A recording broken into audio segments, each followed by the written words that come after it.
Braxton, are you approaching this like you're a rookie learning the ropes, or are you looking at this like there's a starting job to be won? I would say a little bit of both. Obviously, as a rookie, you can't come in and act like you're, already got the job done. You got a lot of stuff to learn. There's, the playbook and stuff like that. But in the course of how you're playing, I'd say you're trying to take someone's job. Obviously, everyone's out there to take someone's job. So I approach, the playbook kind of like a rookie and trying to figure it out and, master the little things and be good at that. And then on the field, when it comes to finishing and playing hard, you're approaching that like you're trying to take someone's job. When you're drafted where you were, how much homework do you do on what the situation is, and how much of an opportunity is there? How much did you do to find out where things stand? Yeah, no, for sure. When I was drafted where I was, I watched the rest of the draft too and kind of how they drafted as well. And it looks like we're just, trying to compete everywhere. They have O-linemen here, and the situation's good here, but, last year giving up a lot of sacks or whatever, we're just trying to be great. So I think the biggest thing for them is just we're trying to get a bunch of guys to compete and to compete against each other and have fun while we're doing it. So. A pretty unique situation, unlike most of the other drafted players, because you had that spring season. You go from that to like 11 games to Exos to your combine training, the whole thing. How do you, stay fresh, knowing that you really haven't had a chance to physically give your body a break in more than a year now? I think the biggest thing is kind of being consistent with your recovery. This weekend is kind of a little bit more difficult with that in terms of the schedule is a little bit more crammed, and you don't necessarily have as much time for recovery, but you still can get it in there. And I think that's the biggest thing for me is making sure I'm staying on top of those things and, really making sure I'm putting time away for recovery because it's super important, especially knowing that it's not going to stop anytime soon and that we're just going to pick up and keep on going as the season goes. Knowing that we can't really evaluate offensive linemen until you have pads on in training camp, what do you hope to show the coaches now in the OTAs in terms of during the non-contact practices? Yeah, no, for sure. I think the biggest thing is being coachable.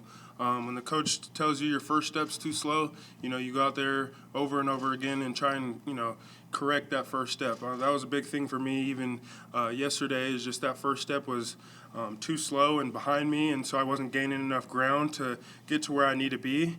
And, some of these guys, when I get to training camp, are going to be much faster than they are now. So that's very important. I think just being coachable and understanding, looking at the coach and being like, yes, I understand that. I can pick that up, and now I can go translate it on the field.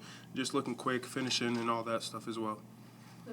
Saying yesterday that they throw a lot of information at you. What's the process like just trying to kind of absorb all of that? Yeah, no, for sure.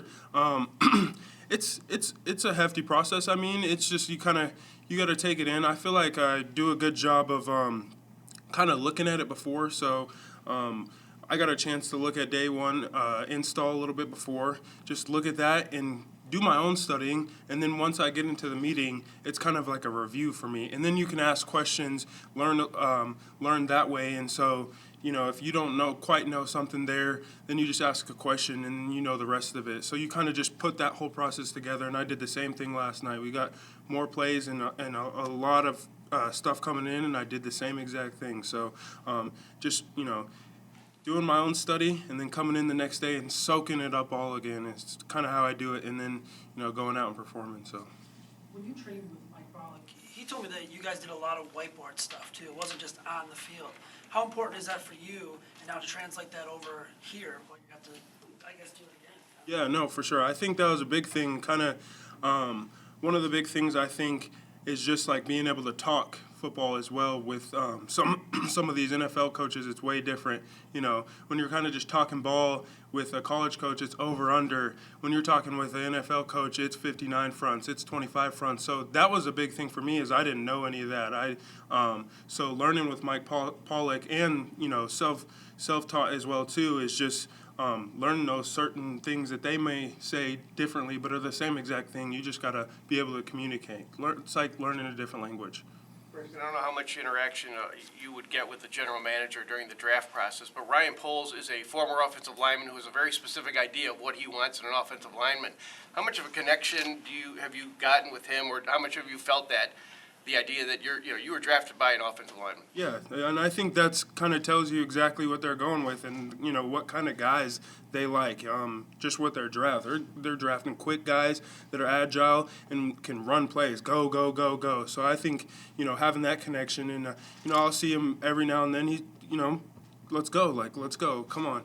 And so he's kind of has that connection with me, but we don't see him too often. We're not sitting down that much, but just being able to say what's up and then keep on going, doing a good job, whatever, that kind of thing. You talked about the body types and pre-draft that the composition of the body types needed to change, and then when he drafted the 3 tackles this year, he mentioned you guys all seem to have similar body traits. Like, when you get around the guys that you're drafted with, do you look at them and say, okay, they kind of look like me? You can see, I guess, those things, all tangible things? Yeah, I think so for sure. We all can, get better bodies, I think, in a way, but still, we do have all those tangibles and stuff like that, but I think the biggest thing is, speed, quickness, getting off the ball, being able to react and stuff like that, and be able to play in space. I know it's so early now, but do you have, with your trainer, anything, when offensive linemen come in as rookies and your body type will change over this year, do you have a 6-8 week plan that takes you into camp already, or is that something that have they told you, kind of what they're eyeing? Yeah, no, for sure. So we kind of went over that last night in terms of kind of what they're, thinking going ahead. We don't have an exact plan right now, but it will be put in place, I'm sure, within the next week when we come back and stuff like that, most of the rookies. But they told us kind of what they're looking for, and, you'll be given a certain weight and stuff like that. So all that I'm sure will be given to us within the next week or two. Is that something you need to mentally prepare for? I just remember I covered somebody who had to, a right tackle, who had to eat 3,500 calories a day minimum just to be able to get ready to play his rookie year. Are you prepared for something like that, if that is a plan for you too? Yeah, no, for sure. I think that portion of the process is fairly easy for me. Just being able to eat. I know it's for some guys it's really hard to get down. If they really have to step up their intake and stuff like that, it's hard for them to get that stuff down. But for me, I find it like a fairly easy process. Just eating right and kind of figuring out what you like is the biggest thing, and all that is dealt with consistency and continuing to do the right things. So, Braxton, have you ever had a fight? Had a fight? You ever had one? Yes, I have. Yes, probably in my fall season, but in my spring season.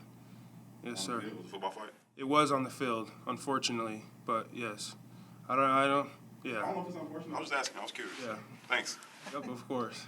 Braxton, the lighter, quicker, more athletic offensive lineman, excuse my ignorance here, but is that more of a challenge, pass blocking versus run blocking, as opposed to the bigger, heavier guys? What's the challenge?